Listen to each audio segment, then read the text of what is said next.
You see? Yeah. That's what's up. But honestly, I got a thing about people telling me what to do, and I think I went more so towards art because when I went to Central State, my mom went to Central State. She was in the choir, she was in peace. You know what I'm saying? Like, go up there right now, they still know her name, ring bells, or whatever. So I think, when you go to college, you gotta pick your major and sit and all this. Like, for one, I actually won a scholarship to Central State by singing. Like, I won a scholarship, you know what I'm saying? And when I get there in the gym, I'm just looking at all these different sections, and I'm just looking like, man, what am I gonna do? So I get to the art section, and I'm like, you know what, I'm gonna do art, man. So I sit down, I remember I was sitting down by myself, my mom walking around this joint, and then she brings me Mr. Caldwell, the president over the arts department, he's the choir director. And I remember they both standing in front of me, she introduced me to him or whatever, and she was like, yeah, this is my son. He was like, oh, you sing too? And I was like, yeah. He like, oh, you need to come be in my choir. And I'm like, no, I'll think about it. You know what I'm saying? So then I'm sitting here, and then my mom just trying to pressure me into being in the choir because that's what she did. And I'm sitting here like, no, do what you did. You know what I'm saying? So then I'm thinking like, well, bro, I can learn vocal performance anytime. I don't have to go to school to learn vocal performance. You know what I'm saying? And then I'm thinking like, computers is the future. I know this, so let me go to school for graphic design. If I want to sing, I can still. You know what I'm saying? So was it did you feel any type of pressure to like be as good as your mom? Was like anything like that, or is it just? Nah, okay. I didn't. I think my sister did, but I didn't. Mm-hmm. You know what I'm saying? And I think they tried to make me live up to it, honestly, because I remember I wanted to major in graphic design. And I remember one of my dudes, we stayed in the same dorm room, he went to audition for, I need to scoot over. No, you good. He went to audition for the choir and shit, so I went to go to support him. And I sat in there, Mr. Caldwell looked at me and was like, oh, you have to audition. I'm like, I'm here to support my dude, bro. And then they made me audition, and then after audition, he was like, oh yeah, you gotta join the choir. So hold on, so you were just during the audition, you were just singing background notes or something? No, I was just sitting in the audience supporting my dude, and he seen me and was like, oh no, you gotta come up here and audition. So he knew who you was? Yeah. Okay. He remembered me from the orientation situation. So I auditioned for him, and then he ended up wanting me to learn a song and come back and sing. But the thing is, what song was it? Remember? I can't even remember what song it was. I can't remember. That's way back. This is 2005. I don't remember what song it was. But the one thing I do remember was the song that he wanted me to learn. I already knew, but I acted like I didn't know it because I really didn't want to be in the choir. You know what I'm saying? Then I went back to my dorm room and I was like, you know what? I'll be in the choir. You know what I'm saying? But then the choir met at noon every day, and it was clashing with classes from the major. So I'm like, fuck it. You know what I'm saying? Like, I just do art, man, and sing later on. You know what I'm saying? And, I down there sing every day, but, I'll be in here. And I knew, but the way I love music, I didn't want to be under any pressure to record music because I needed the money from it. You know what I'm saying? Like, because I'm still going to record a project, but I want to do it out of the love of this is what I want to do. Like, I'm going to put all of the bread that I need to put into it, and if I don't get no money out of it, so what? I love music so much that I want to invest in it. And I'm like, I don't even care if it never comes out, you feel me? Or even if it does, like, I'll give it away for free just because I love doing it. Like, I'm not trying to monetize it, for real, because shit, and if it happens, I'm not saying that I wouldn't. If it happens, you know what I'm saying? If it happens, yeah, like, I do it, but nah, shit, I know fucking singing in the club and doing open mics and all that shit ain't paying my bills. The artwork paying my bills. You know what I mean? Like, so I'm gonna do this and shit, do that later. That's real, bro. That's real. Like the struggling artist, that's a real thing, man. It's but I think if you in that position where you doing it and you hoping that you get money from it, I think that it's like you said, you got to have the love for it, and the money to me shouldn't be the priority. Yeah. So real quick, what's your social media plugs or any links, anything coming up? Social media plugs, R Has No Rules on Facebook. On Instagram, it's official R Has No Rules because somebody took my name. They ain't doing nothing with it. They took my name. My website, I don't know when this is going to come out, but my website is R Has No Rules as well. And I'm going to republish my website probably at the end of May because I took it off the line because I'm redoing prices and redoing merch and stuff like that. So if you go to it right now, it's gonna say it's not online. Right. So yeah, but it's R Has No Rules on every platform, even Twitter. Cool. Mm-hmm. All right. So do you remember what your first portrait was? My first portrait. I want to say I still got it. I'll tell you my first few. It was Halle Berry. Hey, ain't mad at you for that. Yeah, for sure. And I used to, my mom used to, she used to have all of the Jet and Ebony magazines and stuff. So I used to just go to my room and draw pictures. So it was Halle Berry. I think it was Alicia Keys, Music Soul Child, Barry White, and I think of Jay-Z was like my first few drawing. I still have every last one of them joints. Right. That's what. So how did you get started? I know you said that you were doing the singing thing, and then you just kind of wanted to do something different. Was that the only motivation? Nah, man. Actually, okay. My father's second wife, she had a son. He was a little older than me or whatever. And I want to say I was about maybe 6 or 7.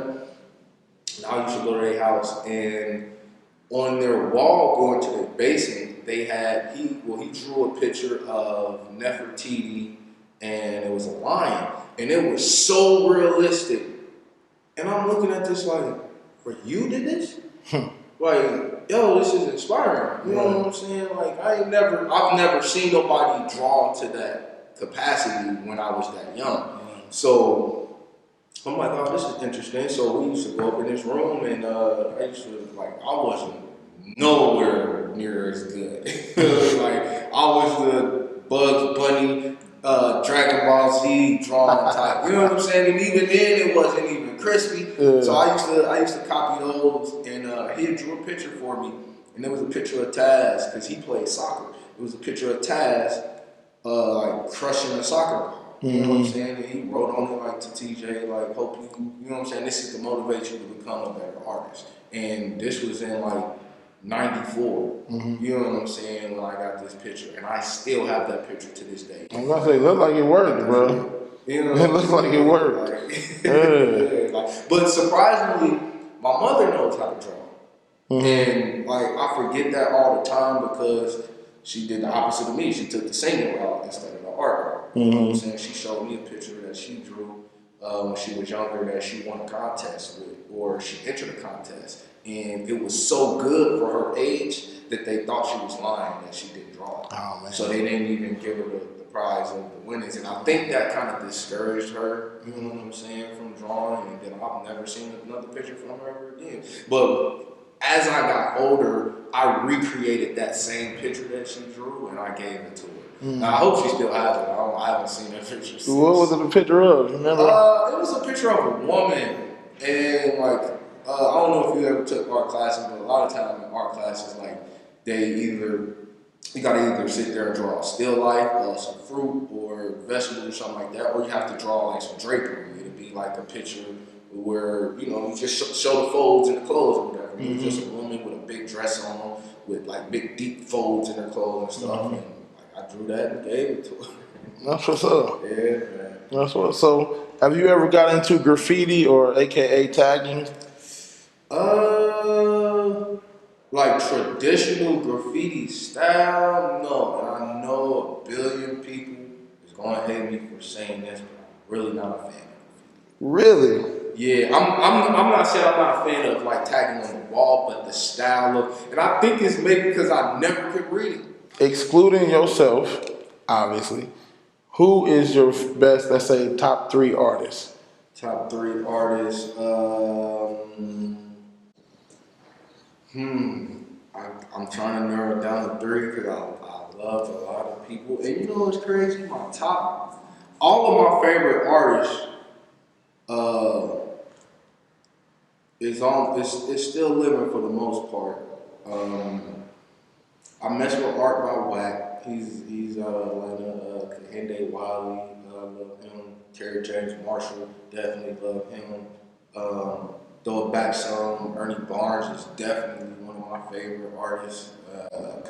And I think because of the fluidity in his work, like he captures motion, and it's like I don't know if you've seen any of his work, but like it's like if I'm sitting here and I'm painting in my arm, but my arm is like extra long. You know what I'm saying? My features is like extra exaggerated and stuff. Like I love that. I don't know if I said Kahinde Wiley, but like I definitely love him.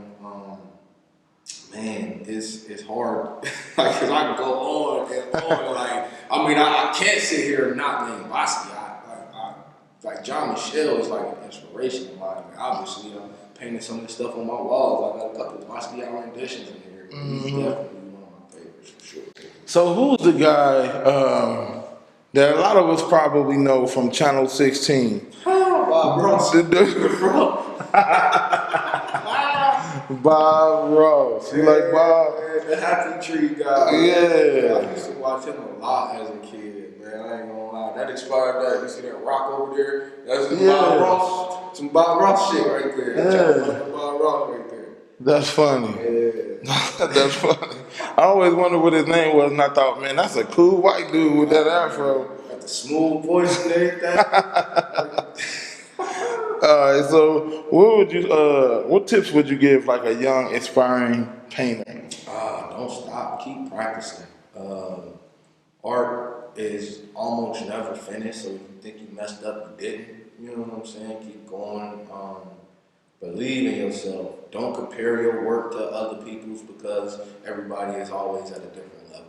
You know what I'm saying? I run into people all the time who just feel like they're not as good just because they look at other people who is doing better than them in a situation. And it may not be that they're a better artist, it's just that they're farther along in their career than you are. You know what I'm saying? So if you're an artist and you want to do art, do it. Do it with your heart and your soul. Because Bean Davis asked me a few questions that, like, he asked me, what did I do art for? And every answer I gave him, he was wrong. I'm just like, dang, like, what am I doing art for? I mean, because you do it for the people, but you have to love it first yourself.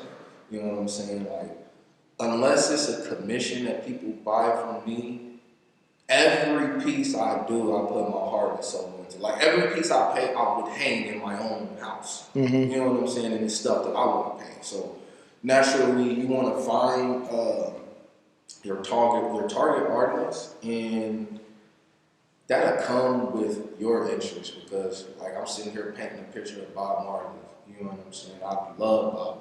I listen to Rasta and Rastafarian music all the time, but at the same time, my peers love him too.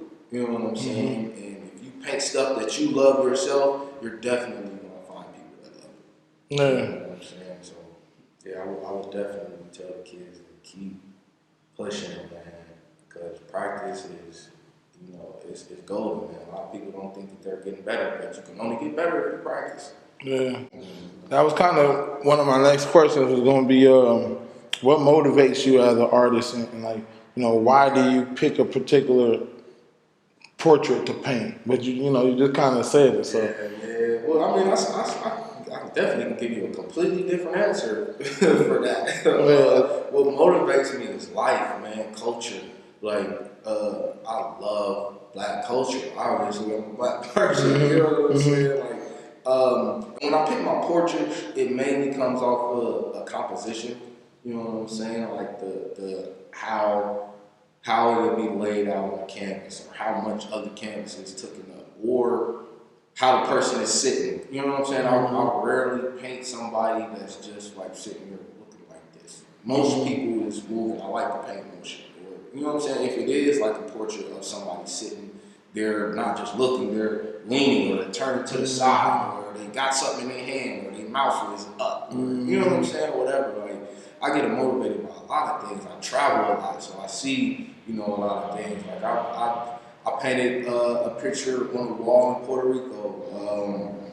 I bought some art and went to an art show in Africa. So with seeing stuff like that, it gives me different motivation than when I'm just sitting here just like, okay, well, I guess I'll just paint Bob Marley. Like, nah, I love, you know what I'm saying, Jamaican music. I love, you know what I'm saying? Like, everything that I paint is a representation of stuff that I love. You know what I'm saying? So the motivation comes easily. Like it, and I get kind of irritated when people try to tell me what to paint. When they be like, oh, you should paint this, or you should paint this. And that shit pisses me off, because I sit here and be like, yo, man, how dare you feel like that you're more creative than me to tell me what I need to paint? You know what I'm saying? Like, yeah. Yo, and then people tag me and stuff and send me stuff and be like, bro, you need to paint this. It's like, I seen that picture 5 years ago. Like, I don't want to paint that, you know what I'm saying, or whatever, just because I'm an artist, so I check for art 24/7 versus somebody who just runs across it and gets excited and be like, oh, yes, you should do this, but it's like, almost everything you tell me I should paint, I already thought. Yeah. You know what I'm saying? Like, I feel you. I feel you. It's like, you know, we had a conversation earlier about a lot of folk just ain't, I guess, educated on art, and definitely ain't been doing it nowhere near as long as you. So I would imagine that happen all the time. You probably think you had a revelation. Like, oh, look, you know. And it's like, come on, bro. All right, so what is your favorite painting that you made for yourself? And then give me a favorite painting of all, you know, any artist. Oh, man, I really could never say of my own. It's because I really love all of them, man, honestly. And I try not to attach myself to a painting, because, you know, it could be gone in a minute. Like, somebody asked me a question when I did my first art show. They were featured in it and they wanted to sell their painting, but they didn't want to sell it. And they like, bro, what should I do? And I'm like, sell it. You're the artist. You can make another one. You know what I'm saying? So I try not to be like, oh, this is my baby, I don't want to let it go. You know what I'm saying? But if I just had to choose, I would definitely say my Nipsey series is definitely one of my favorite bodies of work in my Miss Universe. You know what I'm saying? When I told you not to show, I love that one. Hey, it's dope too, y'all. Wait till y'all see it, it's dope. Yeah, that's fire, man. Like, favorite painting of somebody else? Well, and I'm sure you've seen it, probably hanging in your grandma's crib, auntie's crib or something, but it's an Ernie Barnes picture, man. The Sugar Shack. This was I want to say it was Marvin Gaye's album cover. Okay. You know what I'm saying? Where everybody's in the club and like just loose and dancing. That's probably one of my. Oh yeah, I did see. Yeah, okay, okay. Yeah. I didn't know. Okay, I thought that was like an actual picture that they like made look like it was a painting. You know what I mean? That's an Ernie Barnes painting. Dope. Yeah, man. Yeah, that's one of my favorites. So all right, so give us your social media plugs and links one more time. Okay, my social media is Art Has No Rules on Facebook, Twitter, on Instagram. It's official Art Has No Rules, and my personal is Taliaferro Sebastian. If you want to follow me personally, I put art on there. I almost never post the same content personally as my business page, but it's on. Yeah. ArtHasNoRules.com. My dog. I appreciate you, man. I appreciate you, man. Get up and that's all good. Y'all go ahead and subscribe, man. We're gonna support all art.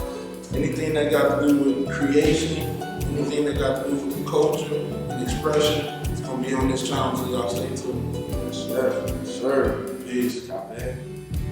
Do you love music? Do you love art and expression?